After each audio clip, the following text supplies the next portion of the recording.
Good morning बच्चों, आप सभी का स्वागत है आपके अपने YouTube channel Anil R classes में। आज हम फिजिक्स का चैप्टर नंबर 2 यानी कि मापन का पार्ट नंबर नेक्स्ट लेकर के आए हैं, जिसमें आप सभी को अच्छे से अध्ययन करना है।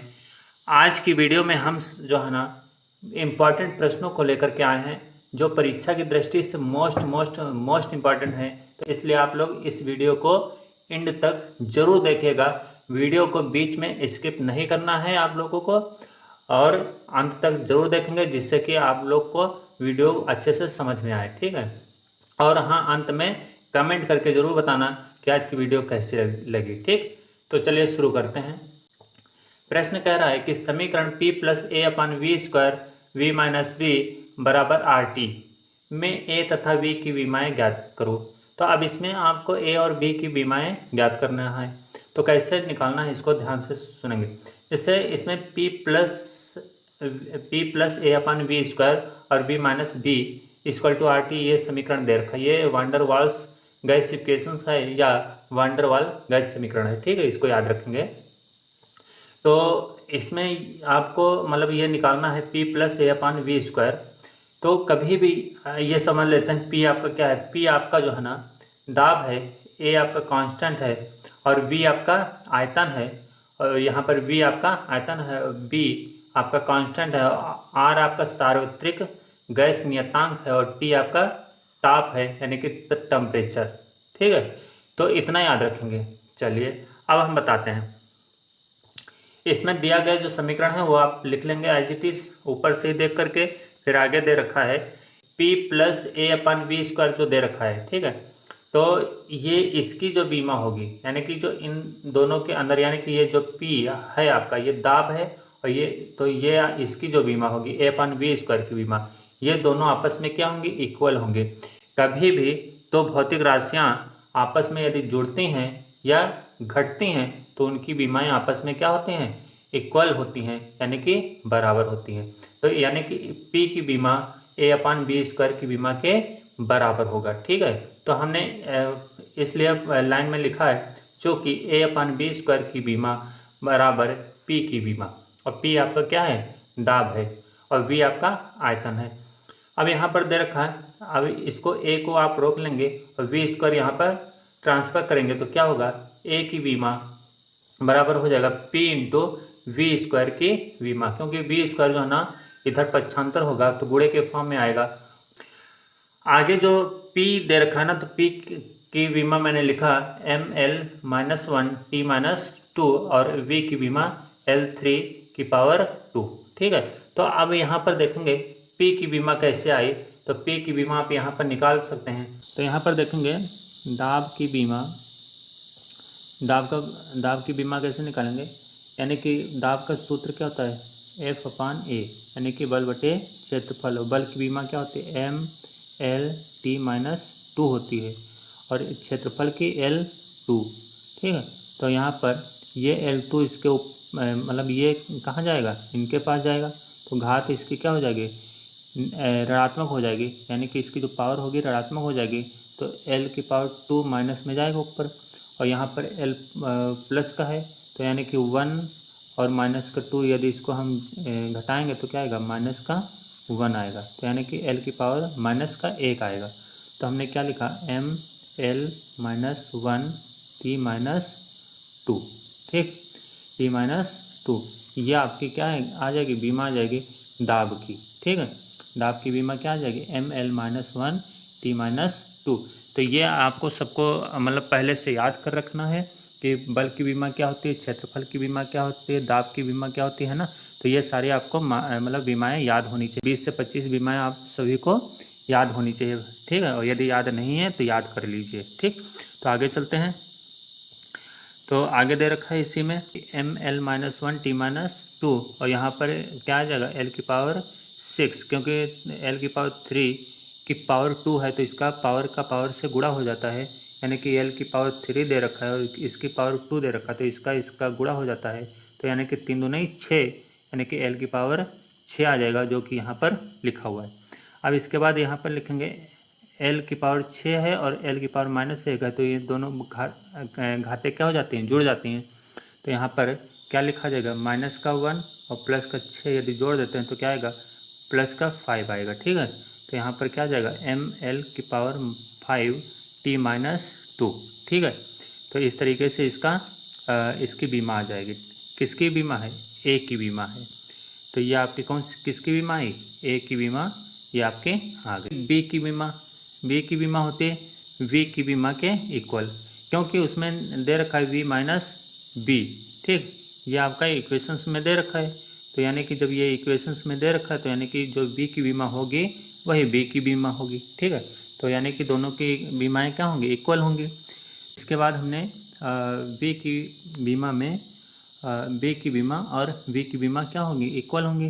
तो हमें बी की बीमा तो पता नहीं, लेकिन इस वी की बीमा पता है, तो हमने क्या लिखा, L3, क्योंकि वी का क्या है, आपका आयतन है, तो आयतन की बीमा होता है, आयतन की बीमा क्या होती है, L3, तो इसलिए आयतन की बीमा L3 हो गई। यानी कि हम इसे लिख सकते हैं M0 L3 P0। ठीक, तो ये आपका आंसर हो गया। नेक्स्ट समीकरण दे रखा है, इस समीकरण y = a sin 2p/t में p की बीमा ज्ञात करो। तो दिया गया समीकरण आपका क्या हो जाएगा, वो आंसर में मैंने लिखा y = a sin 2p, क्या लिखा होगा 2p/t, तो 2p/t मैंने लिख लिया IGT जैसे प्रश्न में दे रखा है। अब इसमें ध्यान देंगे, चूँकि 2p/t एक कोण है, क्या है, एक कोण है, और कोण की बीमा होती नहीं है। यानी कि जो आपका ये जो पोर्शन है ये आपका क्या है, एक कोण है, याद रखेंगे क्या है, कोण है, और कोण की बीमा नहीं होती। तो जब बीमा होती नहीं है तो क्या हम इसे लिख सकते हैं, इसे M0 L0 और T0 बीमा के रूप में प्रदर्शित कर सकते हैं। ठीक है, M0 L0 और T0 के रूप में। 2p/t की बीमा और कोण की बीमा के इक्वल होगी, और कोण की बीमा तो आप जानते हैं कि नहीं होती है। ठीक, तो हमने क्या लिखा, 2p/t की बीमा बराबर M0 L0 और T0। फिर यहाँ पर से हमने देखा t क्या कर दिया, उधर पक्षांतर कर दिया, और 2p बचा, तो 2 आपका कांस्टेंट है, बचा p, तो हमने लिखा p की बीमा। और इसके बाद M0 L0 T0, और ये t पक्षांतर होकर के यहाँ गुणे के रूप में आ गया, तो t लिख दिया। अब इसके बाद देखें कि p की बीमा जो है ना, M0 L0 और t, ये आपकी बीमा आ जाएगी। क्यों, क्योंकि यहाँ पर 0 है और यहाँ पर 1 है, तो 0 1 जुड़ेगा तो 1 ही आएगा। ठीक है, तो M0 L0 और T1 क्लियर। तो यहाँ तक आपका क्लियर है। यानी कि अगला प्रश्न है, बहुत इम्पॉर्टेंट है, v = a+bt + c/d + t में a b c तथा d की बीमाएँ ज्ञात करो, जहाँ v वेग व t क्या है, समय है। ठीक है, तो यहाँ पर एक चीज़ ध्यान देंगे, जो आपका v है, यानी कि v आपका क्या है, एक वेग है, और ये आपका a+bt और c/d + t, ये जितने भी टर्म हैं, एक चीज़ मैं बता रहा हूँ, ध्यान से सुनेंगे, कॉन्सेप्ट है यहाँ पर। जो v आपका वेग है, तो जितने भी यहाँ पर टर्म है, पहला टर्म, दूसरा टर्म, तीसरा टर्म, यानी कि 3 इसमें टर्म है, तो इसमें से याद रखेंगे जितने भी टर्म होंगे वो v के क्या होंगे, v की बीमा के इक्वल होंगे। ठीक है, यानी कि v की बीमा a की बीमा के इक्वल होगा। ठीक है, और bt की बीमा जो है v के इक्वल होगा, और c/d + t की बीमा v के इक्वल होगा। क्लियर, ये कॉन्सेप्ट कहता है। यानी कि यहाँ पर वेग है तो यहाँ पर कुछ और होगा, यहाँ पर भी आपका वेग ही होगा। ठीक है, तो यानी कि इसमें कोई परिवर्तन नहीं होगा, यानी कि जो लेफ्ट हैंड साइड में होगा वही उसका मान राइट हैंड साइड में होगा। अब आगे देखेंगे कि दिया गया समीकरण जैसे दे रखा वैसे मैंने एज इट इज यहाँ पर लिख लिया। अब जो समीकरण मैंने जब लिखा तो आगे क्या देखते हैं कि, तो यहाँ पर देखेंगे d + t, यानी कि d की बीमा यानी t की बीमा के इक्वल होगा, क्योंकि कोई भी भौतिक राशि यदि जुड़ती या घटती है, ठीक है, तो वो यदि कोई भी भौतिक राशि समान है और यदि वो जुड़ती और घटती हैं तो उनकी बीमाएँ क्या होंगी, समान होंगी। ठीक है, इस चीज़ को याद रखेंगे। तो यानी कि d की बीमा और t की बीमा क्या होगी, इक्वल होगी। तो यानी कि ये फर्स्ट नंबर पर मैंने लिख लिया फिर डी की विमा, टी की विमा, टी की विमा हमने लिखा M0 L0 टी, या फिर आप ये भी लिख सकते हैं टी। ठीक है, ये भी आपका सही है। आगे चलते हैं। आगे दे रखा है कि ए की बीमा वी की बीमा के इक्वल होगा, तो वी आपका क्या है, वेग है, और वेग की बीमा LT-1 है, और यहाँ से हमने देखा LT-1 को हमने लिखा M0 LT-1, ये आपका ए की बीमा आ गई। BT की बीमा, BT की बीमा यदि निकालते हैं तो वी की बीमा के इक्वल होगा, तो जब वी की बीमा के इक्वल होगा तो हमने लिखा बी की बीमा, क्योंकि टी हमने पक्षांतर कर दिया दूसरे साइड तो बट्टे में चला गया, तो वहाँ से आया वी की बीमा अपॉन टी की बीमा। ठीक है, तो यह आपका वी आ गया। तो यहाँ पर देखें, वी की बीमा आपकी हो जाएगी LT-1 और टी की बीमा आपकी टी हो जाएगी। यहाँ से टी ऊपर चला गया तो क्या आया, यहाँ घात ये भी माइनस में हो जाएगी, तो माइनस माइनस क्या हो जाएगा, जुड़ जाएगा, और चिन्ह किसका, नेगेटिव का आएगा। जैसे कि हमने लिखा T-1 ऊपर लिखा, टी नीचे लिखा, तो ये ऊपर जाएगा तो क्या आएगा, इस तरीके से देखेंगे टी की पावर -1, ये ऊपर जाएगा तो टी की पावर -1, और जब बेस यानी आधार समान होते हैं तो घातें जुड़ जाती हैं, इनको जोड़ेंगे तो कैसे आएगा, टी की पावर -2। ठीक है, तो इस तरीके से आपको समझना है, तो इसलिए यहाँ पर क्या आया, LT की पावर -2। इसको हम IGT फॉर्म में लिख सकते हैं M0 LT-2 के फॉर्म में। ठीक है, यानी कि C/D प्लस टी की बीमा, तो C/D प्लस टी की बीमा बराबर V की बीमा के इक्वल होगा। तो आप क्या करेंगे, D प्लस टी की बीमा यानी कि जो D की बीमा होगी वही T की बीमा होगी। ठीक है, तो आप देखेंगे तो समान होंगे, तो कोई हमने क्या लिखा, एक की बीमा लिख लिया, हमने कहा टी की बीमा लिख लेते हैं, क्योंकि टी की ज्ञात है, डी की पता नहीं है, और जबकि ये दोनों क्या होंगे, समान होंगे, तो एक की यदि ज्ञात है आपको तो दूसरी ऑटोमेटिक पता हो जाएगी। क्लियर, तो हमने टी का इससे गुणा कर लिया, तो बी इंटू टी की बीमा, और बी की बीमा LT-1 और टी की बीमा T1, और यहाँ से इसको सॉल्वेट करेंगे तो टी की पावर -1 और टी की पावर 1, ये आपका टी की पावर 0 आ जाएगा, टी की पावर 0 यानी कि 1 हो जाता है, तो इसलिए बचेगा कौन, एल, ये आपका आंसर यहाँ पर आ गया।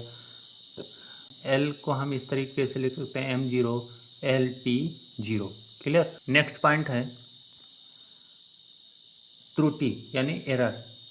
एरर क्या होती है, तो देखिए एरर क्या होती है इसके बारे में आप थोड़ी सी थ्योरी समझ लीजिए।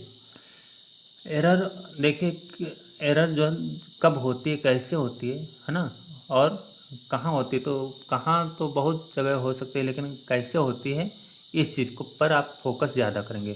तो एरर जो है ना, सबसे पहले इस तरीके से होती है फिजिक्स में, जैसे आप प्रैक्टिकल करने जाते हैं तो उसमें आपको क्या है, या तो आपको इंस्ट्रूमेंट के बारे में जानकारी नहीं होगी तो आप गलती कर बैठेंगे। ठीक है, तो सबसे बड़ी तो मानवीय एरर हो सकती है, जो मनुष्य के द्वारा पता नहीं होता है। ठीक है, या किस तरीके से आप मेजरमेंट करना है कोई चीज़ का, है ना, तो वो क्या है, मानवीय त्रुटि कहलाती है। और एक एरर वो होती है जो इंस्ट्रूमेंटल एरर कहलाती है, यानी कि यांत्रिक त्रुटि। ठीक, यानी कि जो आप एक्सपेरिमेंट करते हैं, जो प्रैक्टिकल लैब में करते हैं, तो उसमें इंस्ट्रूमेंट दिए जाते हैं, उन इंस्ट्रूमेंट में रीडिंग वगैरह कुछ ना कुछ दे रखा होता है, लिखा होता है, जिसमें कुछ ना कुछ एरर हो सकती है, जैसे कि इंस्ट्रूमेंट में कुछ पहले से प्रॉब्लम हो, या फिर उसमें रीडिंग जहाँ पर लिखी होती है उसमें कहीं मतलब दिखाई स्पष्ट न देना, इसकी वजह भी हो सकती है। तो त्रुटियाँ तो बहुत सारी हो सकती हैं। ठीक है, तो इसलिए हम ज़्यादा थ्योरी पर नहीं जाना चाहते हैं, क्योंकि थ्योरी आप लोग स्वयं पढ़ सकते हैं, और हम मेन चीज़ें इसमें बताना चाहेंगे। ठीक है, तो आगे दे रखा जैसे कि त्रुटि होती क्या चीज़ है, तो हम इसकी परिभाषा बहुत अच्छे से लिखे हैं अपने शब्दों में, यानी कि किसी चीज़ के वास्तविक मान और मापे गए मान में जो अंतर होता है उसे हम क्या कहते हैं, त्रुटि कहते हैं।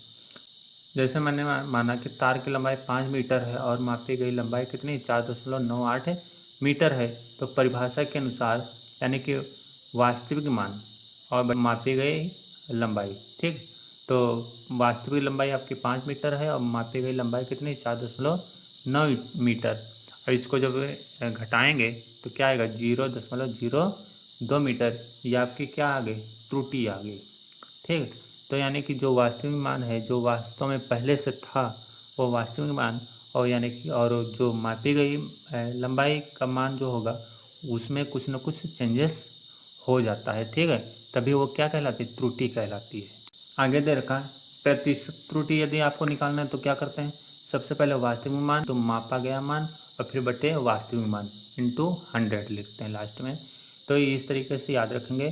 सबसे बढ़िया इसको, इस फॉर्मूले को याद करने का एक ही तरीका है जो आपको आसानी से याद करना है, यानी कि यहाँ पर लिखना वास्तविक मान बटे वास्तविक मान, यानी कि वास्तविक मान ऊपर और नीचे यानी अंश और हर में आएंगे ही, और साथ में ऊपर एक चीज़ और ध्यान देना, मापा गया मान, ये शब्द ना भूलना, माइनस के साथ मापा गया मान और लास्ट में इंटू 100।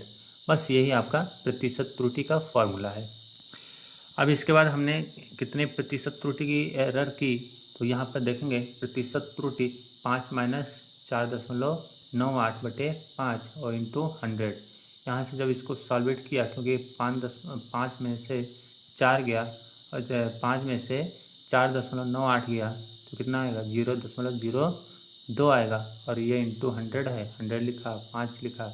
अब इसके बाद देखेंगे यदि हम यहाँ से पॉइंट हटा देते हैं, पॉइंट को हटा देते हैं तो क्या आएगा, यहाँ पर 2 जीरो बढ़ जाएंगे, ठीक। और ये जीरो, ये जीरो, ये जीरो, ये जीरो कैंसिल हो गया, तो ऊपर क्या बचेगा, ऊपर आपका ऊपर आपका 2 बचेगा और नीचे 5 बचेगा, 2/5। और जब इसको आप हल करेंगे तो 5 छक्को 20 यानी कि 0.4 आ जाएगा, ठीक है। तो ये आपका आंसर कहलाएगा। तो यानी कि जो 0.4% यही आपकी क्या प्रतिशत त्रुटि है, ठीक है। तो इस तरीके से आप लोग अच्छे से पढ़ते रहिए। इन प्रश्नों को आप अपनी फेयर कॉपी में लिखिए और अच्छे से इसका अध्ययन करिए। जो चीज़ समझ में ना आए वो आप हमारे व्हाट्सएप नंबर पर मैसेज करके पूछ सकते हैं।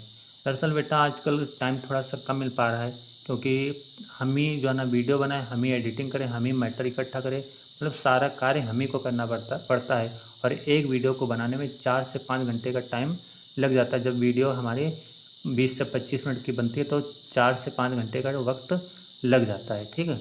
तो इस चीज़ को ध्यान रखिए, वीडियो में बड़ी मेहनत लगती है और आप लोग अच्छे से पढ़ते रहिए।